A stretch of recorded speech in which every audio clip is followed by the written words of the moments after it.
Welcome to the exam notes lab. हाल ही में यूएस सीनेट ने यूएस एग्जीक्यूटिव को डेट सीलिंग जो कि $31.4 ट्रिलियन पर था उसे सस्पेंड करने का फाइनल अप्रूवल दे दिया है, जिसकी वजह से यूएस फ्यूचर में डिफॉल्ट करने से बच जाएगा। यूएस की इकोनॉमी नॉमिनल जीडीपी की टर्म में $26.854 ट्रिलियन के आसपास है।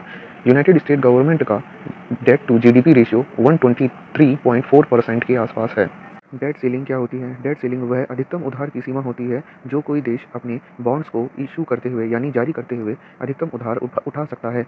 यह उधार का धन वह देश अपने मिलिट्री, हेल्थ, सोशल सिक्योरिटी जैसी स्कीमों में खर्च करता है। धन उधार उठाने के लिए उस देश की ट्रेजरी सिक्योरिटी जैसे कि गवर्नमेंट बॉन्ड्स को जारी करती है और उसके बदले में भविष्य में मूलधन के साथ ब्याज देने का वादा करती है।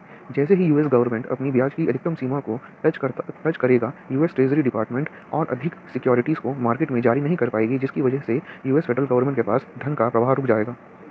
किसी अर्थव्यवस्था के डिफ़ॉल्ट करने के क्या परिणाम हो सकते हैं? यदि कोई देश की अर्थव्यवस्था डिफ़ॉल्ट कर देती है तो वह गवर्नमेंट्स बॉन्ड पर जो इंटरेस्ट है उसको पे नहीं कर पाती, मिलिट्री सैलरी को पे नहीं कर पाती, सोशल सिक्योरिटी स्कीम में खर्च नहीं कर पाती। उस देश के लिए भविष्य में उधार लेना और अत्यधिक सख्त और अधिक महंगा हो जाता है। उस देश की बेरोजगारी की दर में अचानक से उछाल आता है।